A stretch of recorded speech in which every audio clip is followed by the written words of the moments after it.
A minha tese final é de que o programa não gosta de flamenguistas, viu, Paulinho? Mas que você é corintiano. Boa tarde, vamos então iniciar o julgamento dos processos pautados para a sessão das 14 horas do dia 19 de maio de 2021, na segunda turma ordinária da terceira Câmara da primeira sessão do CAF. Nós temos 6 pedidos de sustentação oral. Nós vamos iniciar, então, pelo item 62 da pauta, recorrente, aliás, desculpa, o item 62 e 63, na verdade, que tinha pedido de sustentação oral, eles foram retirados de pauta, né? Então, vai reduzir aí. Item 64, então, recorrente Wellington José Barros, relator conselheiro Gustavo. Eu peço ao apoio, então, para convocar o patrono, doutor Saulo. Ok, presidente, irei convocá-lo.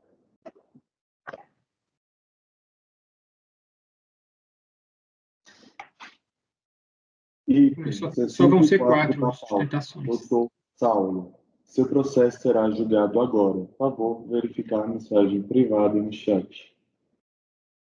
Item 64 da pauta. Doutor Saulo, seu processo será julgado agora. Por favor, verificar a mensagem no chat. Patrono convocado, presidente. Obrigado.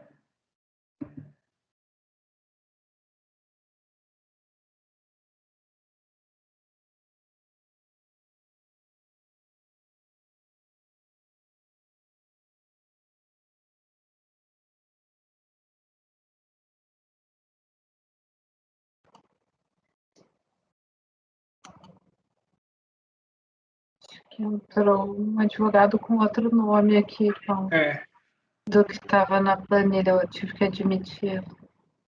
Não, mas esse daí não é agora. É do doutor Altair?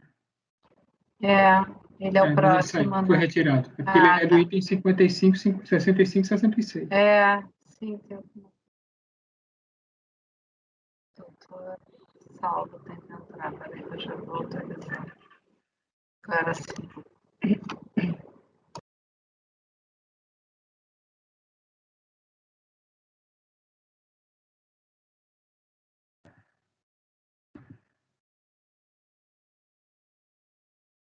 O Paulo, me desculpe, qual que é o tema? Qual que é o item da pauta? Item 64 da pauta. Boa tarde, doutor Altair. Doutor Saulo, desculpa. Boa tarde, doutor. Bem, nós vamos julgar agora o item 64 da pauta, recorrente Wellington José Barros, um pedido de sustentação oral. O relator vai ler o relatório e depois eu passo a palavra para o senhor para fazer a sustentação oral, ok? Peço só que mantenha o microfone desligado enquanto o relator lê o seu relatório. Pode iniciar, Gustavo. Boa tarde, doutor e doutores. Quando o feito de auto de infração lavrado para exigir da empresa Construtora Planalto Limitada crédito tributário relativo ao imposto de renda e, reflexamente, CSLL, PIS e COFINS. Todas as ações foram apuradas nos anos calendários de 2007 e 2008 em decorrência da constatação de omissão direta de receitas, uma vez que as declarações fiscais da empresa haviam sido zeradas, não obstante ter percebido valores pagos por diversas prefeituras municipais como contrapartida de serviços contratados mediante consenso licitatórios. IRPJ e CSLL foram objeto de arbitramento, ao passo que as demais ações destinadas à Previdência foram submetidas ao regulamento mensal na modalidade cumulativa.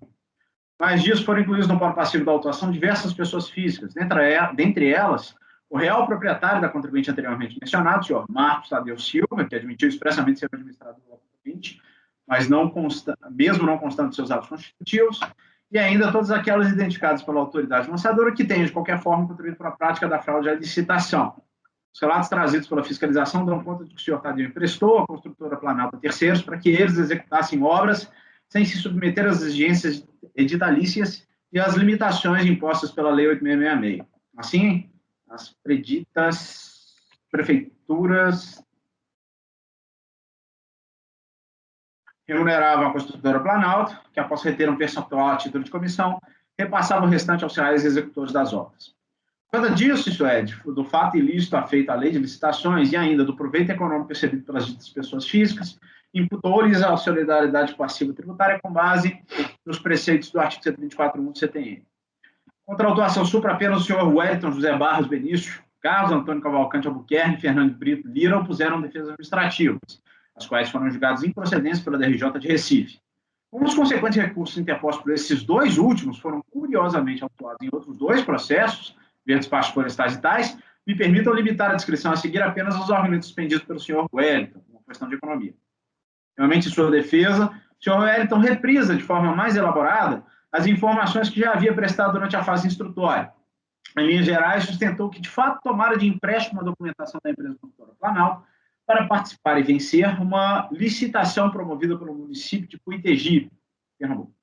Em razão disso, recebeu como contrapartida o valor pago pela aludida municipalidade, reduzida a importância relativa à comissão devida do senhor Tadeu, 3%. A partir daí, afirmou não ter praticado atos que pudessem identificar as hipóteses de responsabilidade tributária, como aquela prevista no 135, e outros sim que jamais poderia ser compelido ao pagamento integral do crédito tributário quando o valor por ele percebido era apenas aquele contido nos cheques trazidos às florestais e tais, pago pela prefeitura acima tratada. Diante disso, e com o espectro do princípio da proporcionalidade, pediu a procedência do seu pleito para afastar a solidariedade imposta. Caso a turma de jogadores de primeiro grau, além de cravar a constituição definitiva do crédito tributário, ante a inação do contribuinte construtor Planalto, considerou suficientemente demonstrado o interesse comum que alude ao artigo 124 do CTN, mormente à luz do compartilhamento dos ganhos econômicos provenientes da prática fraudulenta intentada pela empresa sob a batuta de seu sócio. Os argumentos contidos nesses incisos foram resumidos na emenda abaixo que ele produziu. O senhor Wellington foi cientificado do acordo em 27 de fevereiro, tendo interposto recurso em 19 de março. Por meio deste, além de pedidos meramente protocolares, afeito à tempestividade, competência dessa sessão, dispensa de rolamento de bens, deduziu uma preliminar de mérito atinente a uma alegada impossibilidade de se imputar a responsabilidade tributária no curso do processo administrativo. Segundo ele, semelhante mistério, pelo que se depreende das razões recursais, recairia exclusivamente sobre os ombros da PGFN e somente poderia ser realizado nas ações executivas promovidas perante o Poder Judiciário. Para o seguinte, o recorrente, em certa medida, inova os argumentos até então defendidos para defender a redução do espectro de aplicação do artigo 124 do CTN, notadamente à luz do entendimento mais restritivo concernente à expressão interesse comum. Afirma assim que a solidariedade encartada no preceptivo reto estaria adstrita aos contribuintes dos tributos, não se prestando para imputar a responsabilidade tributária a terceiros que não realizam o fato gerador. Jamais, ao fim, retomou a discussão travada na impugnação quanto ao fato de não poder ser responsabilizado pela integralidade do crédito tributário, quando comprovadamente teria percebido apenas uma pequena quantia em relação ao montante total autuado. Premiou, então, pelo provimento do seu apelo, e esse é o relatório, presidente.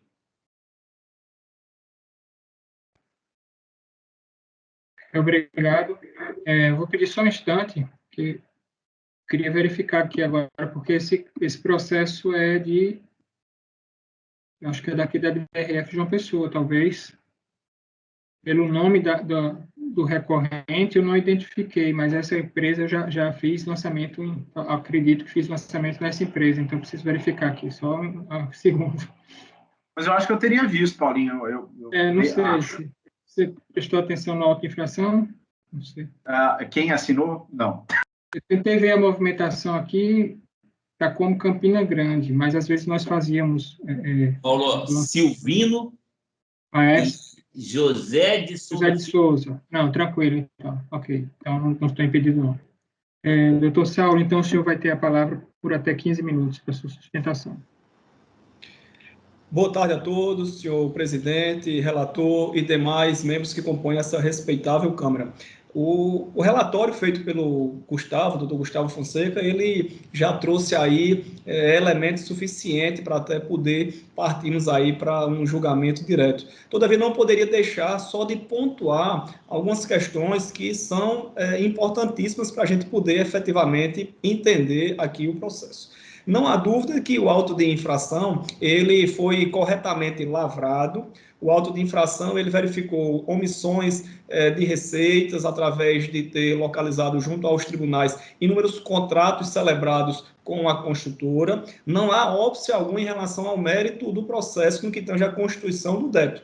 não houve apresentação pelo contribuinte das documentações contábeis e fiscais regulares, logo foi lavrado o auto de infração de forma correta, durante 2 anos. Então, compreendeu o ano calendário 2007 e também o período de 2008. Então, o primeiro ponto que a gente deve destacar é que quem foi notificado para apresentar a contabilidade foi o contribuinte e o seu representante, que ao curso do processo ficou provado, tanto era o senhor Marcos Tadeu. Então, o nosso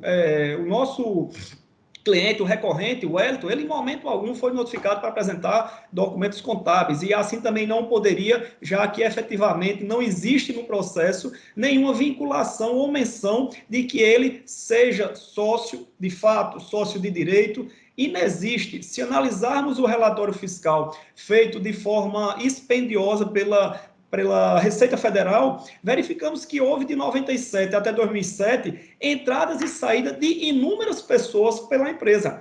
Em momento algum consta o nosso cliente Wellington recorrente, bem como nenhuma pessoa que tenha vinculação direta ou indireta com ele. Não há nenhuma vinculação sobre suposto propriedade, sobre ter benefícios diretos ou indiretos econômicos sobre a empresa. A empresa, esta sim, contribuinte, não há nenhuma vinculação dele com ela durante esse lapso temporal de 2007 e 2008. Durante a fiscalização, todos que foram ouvidos por terem participado de alguma licitação com a documentação emprestada da Construtora Planalto, nenhum, em momento algum, disse em qualquer ponto que o Wellington tinha parte na empresa, que o Wellington era o responsável, que o Wellington era o administrador, que o Wellington era a pessoa que comandava esse expediente. Não há nenhum, não há, porque de fato não existiu. O Wellington, ele sim, participou de forma pontual de uma única licitação, esta provada nos autos, de uma licitação lá em Cuitagi.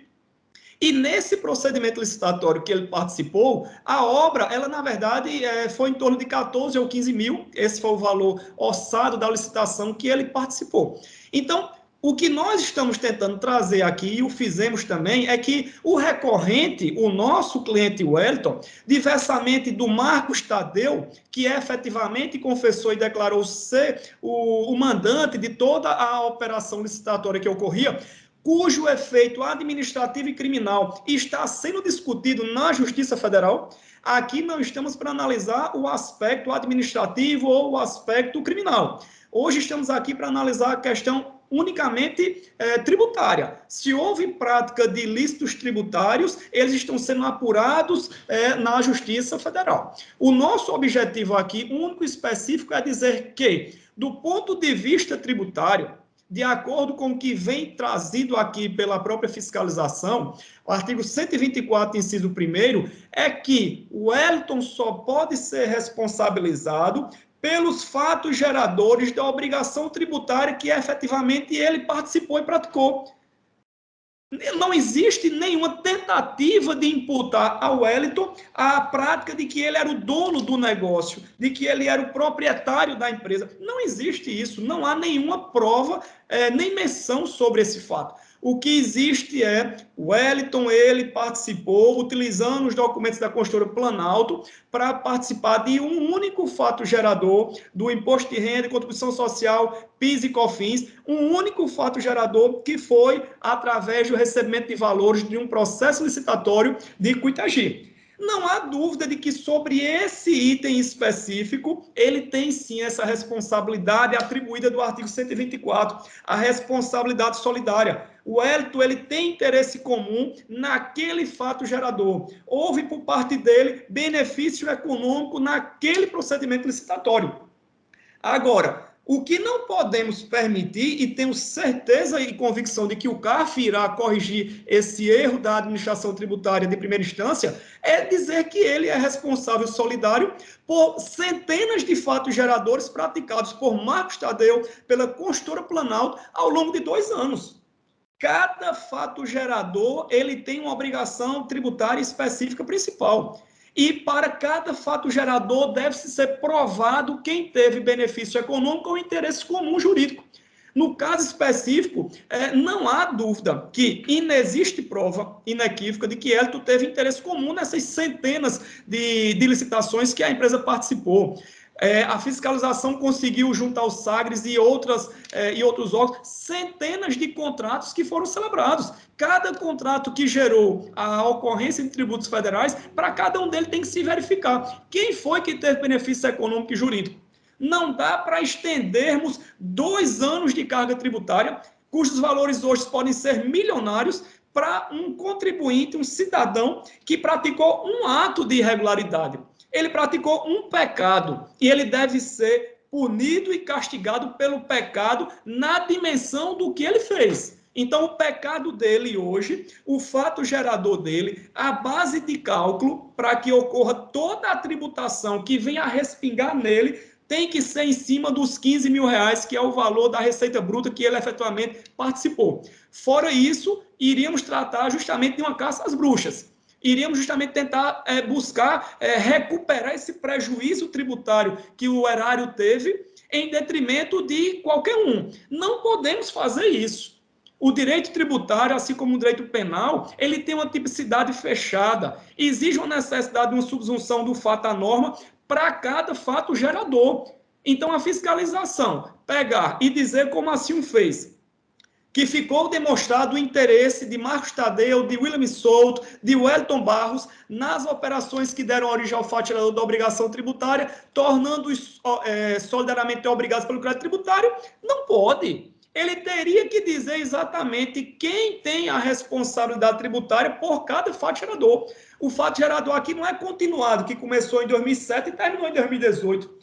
Cada operação que ocorreu foi um fato gerador específico. Então, essa limitação é necessária ser feita para que nós não possamos aqui gerar efetivamente aqui um prejuízo incalculável para a vida de um cidadão, de um contribuinte, de um empresário que cometeu um pecado e sobre esse ele não vai fugir da sua responsabilidade.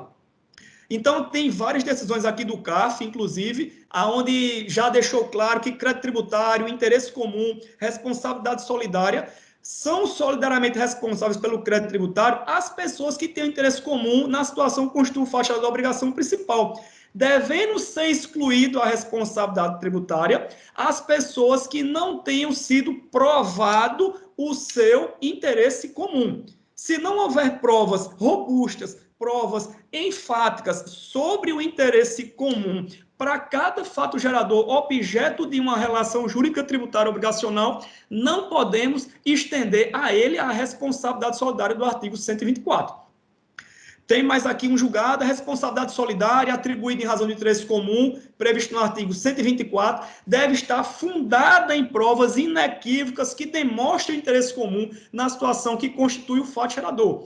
E nesse auto de infração nós temos uma centena de fatos geradores que, para imputar-lhes ao recorrente, deveria ficar provado materialmente, de forma tempestiva, pontual, cabal, cada um deles. E não ocorreu porque efetivamente inexistiu a prática desses atos. Então, eu não vou mais usar o tempo total. Acredito que conseguimos aqui trazer o que para a gente é o ponto fundamental, é a questão da responsabilidade do artigo 124 pelo interesse comum dos fatos geradores de 2 anos. Então, pedimos justamente para que seja reformada a decisão de primeira instância, acolhendo a nossa tese de exclusão da responsabilidade do senhor Hélito por este efetivamente não ter tido interesse comum em todo o crédito tributário constituído no presente auto de infração. Obrigado a todos. Obrigado, doutor Saulo. Pode ir ao voto, Gustavo.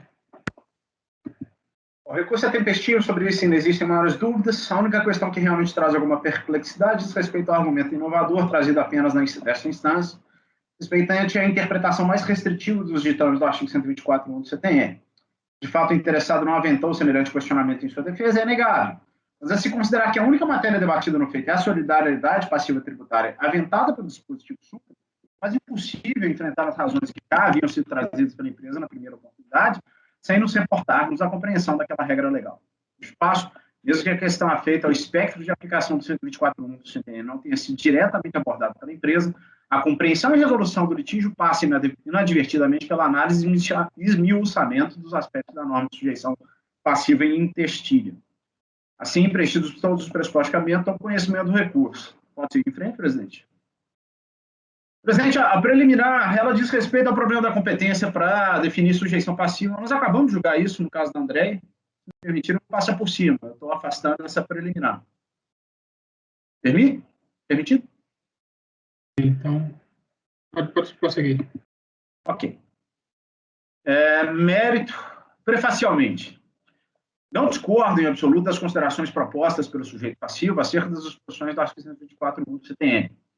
Realmente, respeitados os entendimentos contrários, a expressão interesse comum de que trata o artigo 124.1 não pode comportar uma concepção absolutamente laica a ponto de permitir ou inferir interesse comum em todas as situações em que se divise uma interseção qualquer, seja entre conduta, seja até mesmo quanto aos possíveis proveitos econômicos observados por decorrência da prática do fato gerador da exação. Aliás, diga-se, é justamente a segunda expressão empregada pelo aludido artigo 124 que permite qualificar e delimitar o espectro de aplicação desse preceptivo. Normalmente porque o aludido interesse tem que estar necessariamente vinculado ao fato tipo, fato, signo presuntivo ou fato jurídico, escrito na hipótese de incidência da norma jurídica tributária. Este diapasão cai a trazer a colação às disposições constantes do 114, caput do CTN, segundo o qual o fato gerador da obrigação principal é a situação definida em lei como necessário e suficiente à sua ocorrência. A obrigação principal, veja bem, é a teor do 114, conformada pelo próprio tributo e as multas decorrentes serão de implemento. No outro giro, e conforme definição extraída do artigo 3º do predito do Código Tributário, tributa toda a prestação pecuniária compulsória não decorrente de ato ilícito. Por isso mesmo, quando o artigo 124.1 estabelece o necessário vínculo entre o interesse comum e o fato gerador, ele inegavelmente está se referindo aos interesses que se voltam para a realização daquela situação tida e havida como necessária à materialização da obrigação concernente ao tributo, imposição decorrente de lei que não se refira à sanção por ato ilícito. Renovando-se as necessárias vênias, aqui não compartilha da posição agora posta, e sei que a maioria, ao menos no seio deste conselho, que são maioria, ao menos no seio deste conselho, mas a inserção do ato ilícito no núcleo típico da regra de imposição solidária prevista no artigo 124.1 é, senão, inegável ativismo jurídico, ultimado, inclusive, pelo famigerado parecer normativo positivo número 4 de 2018. Até porque o ato ilícito busca, contrariamente ao sentido mínimo das palavras empregadas pelo preceptivo em questão, ele dirá a ocorrência do fato gerador, ou, quiçá, impedir o seu conhecimento. O ato ilícito, enquanto núcleo típico de uma norma sancionadora, ainda que se proponha a impor a responsabilidade tributária, tem que estar explicitamente descrito no antecedente, seja por uma questão lógica, seja por força do princípio da legalidade, e respeito ao próprio Código Tributário Nacional. Nesse sentido, pude me manifestar em obra recente de minha autoria, na qual pude externar com maiores detalhes essa premissa. Está aí. Mas mais que isso, a própria estrutura do artigo 124.1 não permite aplicar esse preceptivo enquanto norma sancionadora, impositiva de uma hipótese de responsabilidade tributária. No efeito, é materialmente impossível de uma mesma regra legal se extraia a um só tempo uma norma de conduta que contemple em seu antecedente um fato ou um ato ilícito, com consequência não sancionadora, e outra, que com a previsão em abstrato daquele mesmo ato /fato inicialmente tido como lícito, propõe em seu consequente a imposição de uma sanção. E sem o ato ilícito enquanto elemento de conexão, a pretensão de se estender a regra em questão a quem percebe os frutos de um dado ato, /fato ou negócio, cai por terra, ou de outra sorte, todo e qualquer sócio de empresas atuadas seria responsabilizável pelo implemento da obrigação tributária. Algo, diga-se, inconcebível do ponto de vista técnico, lógico ou mesmo moral.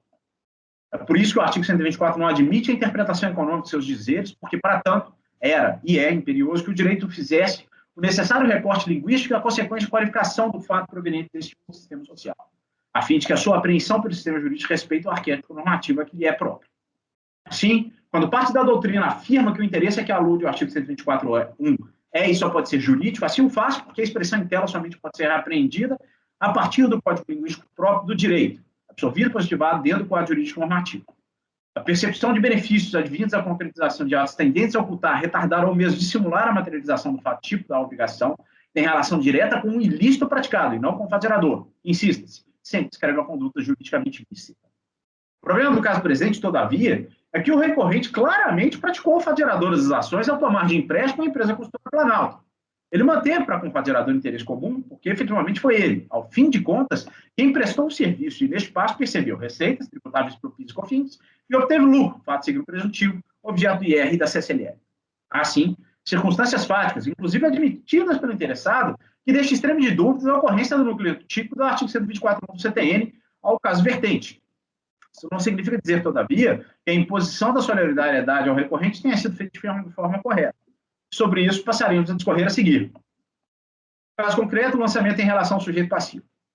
Se de um lado, o interessado somente se insurge contra a interpretação que entende correta acerca do 124.1 em seu recurso voluntário, outro sim, desde a primeira oportunidade, afirmou que a sua conduta teria dado asa à realização de apenas um dos fatos geradores examinados no corpo do auto de infração.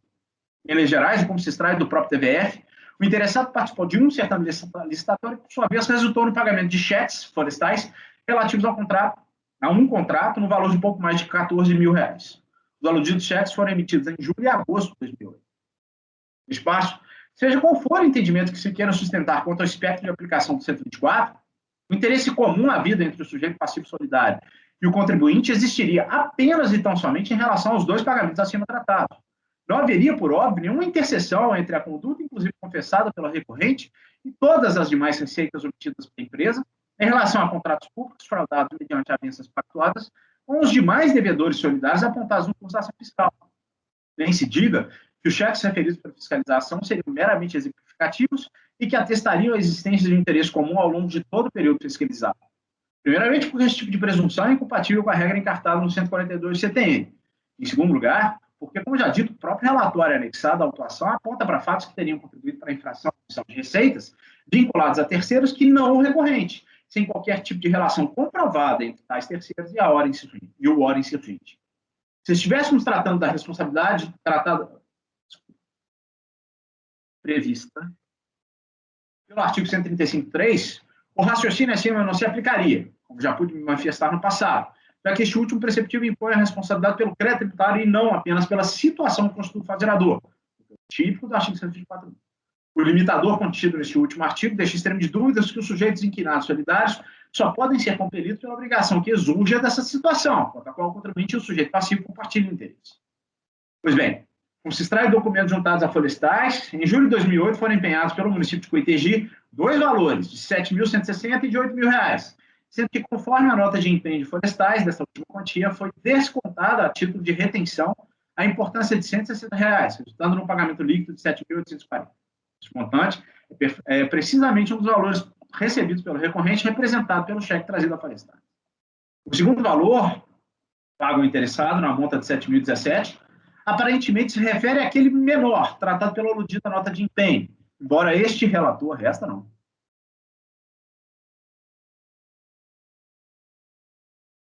Agora, este relator não tem identificado qualquer documento ou justificativa similar àquela vista no pagamento de R$8.000 também empenhado. É possível que este pagamento de R$7.017 também seja o valor líquido do contrato, deduzido assim a parcela do ISSQN, ainda que aplicando-se a respectiva alíquota, 2%, chega a uma quantia apenas similar a esta e não idêntica. Esses valores somados fazem a monta de R$15.160 e se refeririam aos serviços descritos na nota fiscal apresentada a florestais que foram apropriados para a fiscalização do demonstrativo de florestais. Fica claro que tais importâncias compuseram a base de cálculo mensal utilizada tanto para o arbitramento do IR da CCLL como para o cálculo das contribuições previdenciárias, PIS e COFINS. Pelo que foi exposto até aqui, seria possível se impor-se a solidariedade ao recorrente. Todavia, o interesse comum tratado pelo artigo 124.1, insista-se, seria verificado apenas a quanto àquela situação contra a qual o insurgente manteve uma relação direta, diga-se, limitando-se assim a obrigação aos valores por ele percebidos como contraprestação pelos serviços prestados ao município de Coitegi. Neste passo, o valor a ser imposto ao interessado seria de tão só R$ 1.950,49, aos quais devem ser computados os competentes encargos penais moratórios, conforme planilha abaixo reproduzida. Tá aí. Os expostos, voto por dar parcial provimento ao recurso voluntário a fim de afastar em parte a solidariedade passiva tributária, mantendo sua exigência quanto à insurgência apenas em relação aos valores apurados na planilha constante sob o tópico 2.2 acima, aos quais, insista, devem ser computados os necessários encargos de multa e juros. É como eu voto, presidente. Ok, então o relator está rejeitando a preliminar de incompetência, não é isso, Gustavo? Eu acho que sim. Seria de nulidade por incompetência. Foi? Nulidade. Foi nulidade? Porque a incompetência gera nulidade, né? Então você não é preliminar de nulidade. Tá, ok. no mérito por dar provimento parcial ao recurso voluntário nos termos do relatório e voto. Ricardo. Acompanho o relator pelas conclusões, porque não concordo com os apontamentos que ele fez aí sobre a questão da responsabilidade, mas a conclusão minha seria a mesma. Ô, Ricardo, eu fiz as ressalvas, tá, cara? Esse entendimento é isolado, é meu. Fez as ressalvas? Fiz o tempo todo. Falei, inclusive, que não é a maioria nem no CARF. Então, retiro a conclusão. Ok. Andréa. Acompanho o relator, presidente. Flávio. Com o relator, presidente. Sérgio. Cleucio, desculpa. Acompanho o relator, presidente. Agora sim, Sérgio. Acompanho o relator. Fabiana. Também acompanho. Eu também acompanho o relator. Então, acordo os membros colegiados por unanimidade de votos em rejeitar a preliminar nulidade no mérito em dar provimento parcial ao recurso voluntário nos termos do relatório e voto do relator. Ok, doutor Salvo, muito obrigado. Obrigado pelo trabalho, boa tarde para todos. Obrigado. Nós temos uma outra sustentação oral nos itens 65 e 66. Recorrente Rafael de Oliveira Kesten, o relator é o conselheiro Cleucio. Então, peço ao suporte para convocar o doutor Altair. Nunca vi Ok, presidente, irei convocá-lo. Okay. Nunca vi uma sustentação oral. Ele pecou. 65 da pauta. Doutor Altair, por favor, verificar. Mas ele foi bem, eu achei boa a sustentação. 65 e 66 da pauta. Saudade dos meus sotaques daqui da região. Eu só escuto esses sotaques aí do sul, sudeste, centro-oeste. Paulo, só para lembrar que o 66 ele é reflexo do paradigma, né? Então, julgando o 65, julgo o 66. Inclusive, na videoconferência, ele só vai poder fazer referência aos fatos do 65, que é o que você analisou. Falando em nordestinidades, eu já acho.